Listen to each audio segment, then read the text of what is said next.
일을 하지 않아도 돈이 들어오는 구조를 만든다. 야, 참 좋죠? 생각만 해도 내가 일을 하지 않아도 자동으로 돈이 들어오게 만들어요. 그 구조를. 그것도 사람은 24시간 3분의 1은 잠을 자야 돼요. 또 몇 시간은 휴식을 취해야 돼요. 그런데 이 돈이 들어오는 구조를 만들어 두면 24시간 쉬지 않고 훌러 돌아가는 것 아니겠습니까? 항상 말씀을 드렸다시피 부자가 되기 위한 방법은 다른 사람을 위해서 노동, 즉 월급 생활을 해서는 한계가 있어요. 어떤 조직 속에 소속되어 일하는 그 노동, 근로소득만으로는 부자가 되기 힘들어요. 알고들 계시죠? 항상 제가 많이 말씀드렸어요. 전형적인 자수성가형 백만장자가 그만큼의 부를 축적하는데 무려 미국에서도 평균 32년이 걸렸다고 합니다. 이렇게 부자가 되는 과정은 아주 오래 걸립니다. 2, 3년, 5년 만에 부자가 되는 게 아니에요. 미국에서도 32년이나 평균 걸렸어요. 그러니 반평생 아닙니까? 부자가 되기 위해서는 남의 일을 해주고 월급 받는 사람이 아닌 직접 소유자가 돼야 됩니다. 즉 어떤 사업이나 자산을 소유하는 사람을 말하는 겁니다.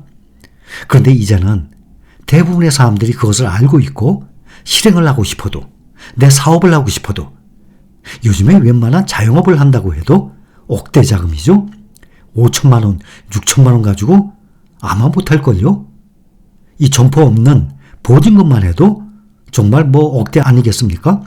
거기다가 시설 자금 들어가죠. 인테리어 들어가야 되죠. 이렇게 억대의 자금이 필요하고 또 하려고 하는 사업, 그 장사에 대한 노하우, 그 기술, 성공할 수 있는 방법을 알고 있어야 하는데 또 설사 그 기술이 있고 성공할 수 있는 노하우가 있다고 하더라도 그동안 통계를 보면 사업이나 장사로 성공보다 실패하는 사람이 훨씬 많은 세상이에요. 월급생을 하는 사람들은 현재 월 소득에서 최대한으로 일하지 않아도 돈이 들어오는 구조를 만들어 두기 위해서 현재 우리는 세계 1등 주식을 계속 사 모으고 있습니다. 꼭 그렇게 해야 됩니다. 우리는 부동산과 주식 투자의 장기 투자 수익률을 가끔 비교를 해보고 있습니다. 부동산과 주식 투자 수익률의 이 비교 차이는 우리나라뿐만 아니에요. 미국도 마찬가지예요. 이 한 예가 나와 있는데 미국에서 1972년에 28,000달러의 집을 샀습니다. 우리 돈으로 약 3,600만 원 정도 됩니다. 그런데 이것이 29년 후 2001년도에는 그 집값이 23만 달러, 우리 돈으로 약 3억이 됐어요. 야, 많이 늘어났죠? 많이 올랐죠. 8.2배나 올랐습니다.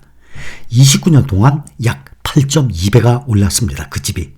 그런데 이 기간 동안 S&P 500에 투자를 했다 그러면 나스닥 100, 필라델피아 반도체보다 상승폭 수익률이 떨어지죠. 가장 안정돼 있는 지수죠. 대신 S&P 500에 투자를 했다면 지수가 100에서 1300까지 13배의 상승을 했습니다. 그런데 이 집의 위치가 캘리포니아에 있는 집입니다. 미국 부동산 시장 역사상 최고의 수익을 올렸던 지역 중에 한 곳이었습니다. 캘리포니아. 그러니 미국 전 지역 중에서 우리나라로 치면 예를 들어서 뭐 강남, 서초, 송파에 해당되겠죠. 미국 부동산 시장 역사상 최고의 수익을 올렸던 지역 중에 한 곳이었어요. 캘리포니아. 그런데 2001년도까지 29년 동안 8.2배가 올랐습니다. 그런데 S&P 500은 지수가 약 13배 정도 상승했어요. 그런데 그 지수 상승하는 동안에 보면 주식시장은 1972년부터 2001년까지 보면 그 사이에 3번이나 크게 폭락을 했었습니다. 1973년 1차 오일 쇼크가 일어난 후에 1974년에 미국 주식시장이 폭락을 했어요. 오일 쇼크로. 1차 오일 쇼크가 있었고 2차 오일 쇼크가 있었어요. 그때 1차 오일 쇼크가 시작된 시점이 1973년 10월이었습니다. 그 당시에 이스라엘과 아랍 국가들 사이에서 전쟁이 일어나니까 오펙 석유 수출 기구가 이스라엘에 대한 국제적 지원을 차단하기 위해서 석유 수출의 차단과 함께 미국 등에 대한 수출을 금지를 하기로 결정했었습니다. 이 과정에서 배럴당 3달러에 불과했던 석유 가격이 1974년 1월에는 배럴당 11.65달러로 4배나 상승했어요. 유가가 말이죠. 2차 세계대전 이후에 1950년부터 1970년까지 20년간은 주식시장이 그대로 우상향하는 호황기였거든요. 지금 배럴당 몇 달러죠? 유가가 항상 우리는 미국 증시 브리핑 때 우리는 확인을 하고 있습니다. 작년 5월에는 100달러를 넘었었어요. 유가가 115달러까지 올라갔었다가 현재는 70달러 밑으로 떨어졌다가 다시 조금 올라왔죠. 73달러입니다. 1차 5일 쇼크 이후에 10달러대에서 횡보를 하던 국제 유가가 1979년 이란의 이슬람 혁명이 도화선이 된 2차 5일 쇼크를 겪으면서 단숨에 배럴당 30달러 시대로 접어들었어요. 3달러에서 30달러 시대로. 이렇게 본격적인 고유가 시대가 시작된 분기점이 2005년부터입니다. 1973년 10월 1일 850이었던 미국 다우지수가 1974년 7월 1일 607까지 20% 넘게 하락을 했습니다. 다우지수가 607? 다우지수 오늘 현재 37,386이에요. 그러니 1974년 7월 2일 이후 현재까지 지금 49년이 됐네요. 49년 만에 다우지수 62배 상승했습니다. 그리고 1987년 10월 19일 그 유명한 블랙 먼데이 월요일 주가 대폭락 사건이 또 있었어요. 이날 다우지수가 하루에 23%나 폭락을 했습니다. 이날의 이 다우지수 폭락은 역사상 가장 큰 규모의 폭락이었어요. 1980년대 미국은 호황을 누렸었는데 재정 적자와 경상수지 적자는 계속 악화되고 있었고 금융시장은 반대로 과열 조짐을 보이기 시작했어요. 미국 국채의 신용도도 떨어지고 이에 대한 투자자들의 우려가 일시적으로 반영이 됐던 것이었습니다. 그 다음에 또 한 번 2000년에 닷컴 버블이 있었습니다. 그때 또 폭락을 했죠. 이렇게 캘리포니아에서 집을 샀던 1972년부터 2001년도까지 주식시장은 그중 이 큰 사건 3번 중에 2번이 50% 이상 반토막이 났었던 역사가 있었습니다. 그러나 부동산은 주식과 달리 이렇게 50%씩 반토막이 날 위험성은 거의 없어요.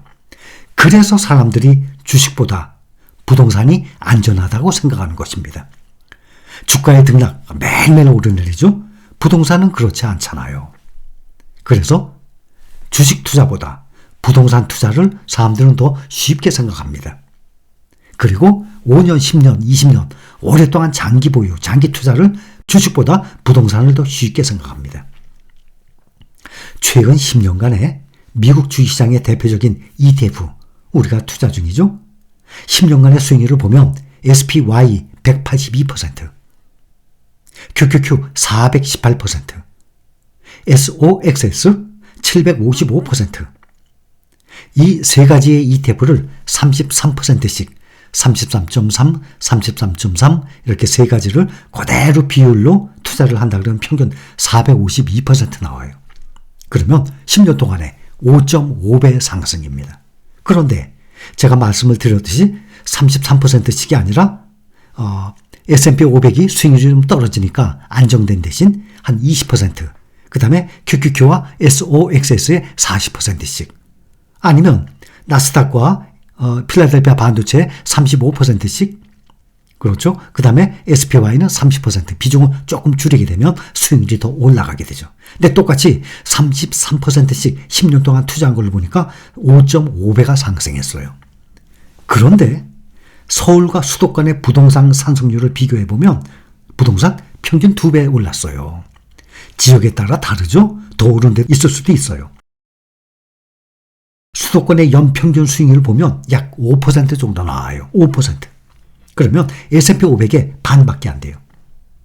나스닥과 필라델피아 반도체의 3분의 1밖에 안 됩니다. 수익률이.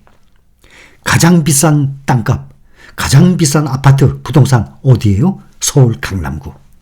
여기 표에 보면 연간 수익률이 강남구도 7.5%로 나옵니다.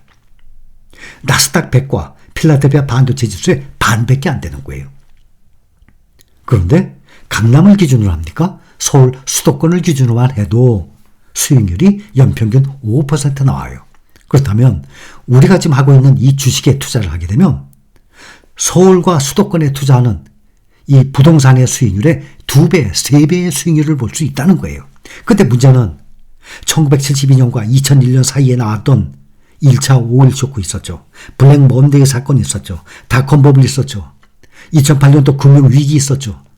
또 3년 전에 2020년 3월에 또 요번에 그 병균 갑자기 이름이죠. 말씀드리다 보면 코로나 있었죠. 이럴 때 많이 떨어졌죠. 또 바로 가까이 작년에도 아주 급락을 했었죠. 근데 부동산은 그런 게 없기 때문에 사람들이 심리가 그만큼 안전하게 투자를 하는 거죠. 그러나 주가의 하락, 인내심으로 잘 견딜 수 있는 그런 정신력만 있다 그러면 주식과 부동산 투자에 있어서 누가 이기느냐? 이것은 역사적인 사실입니다. 주식이 부동산보다 훨씬 높은 수익률을 자랑하고 있습니다.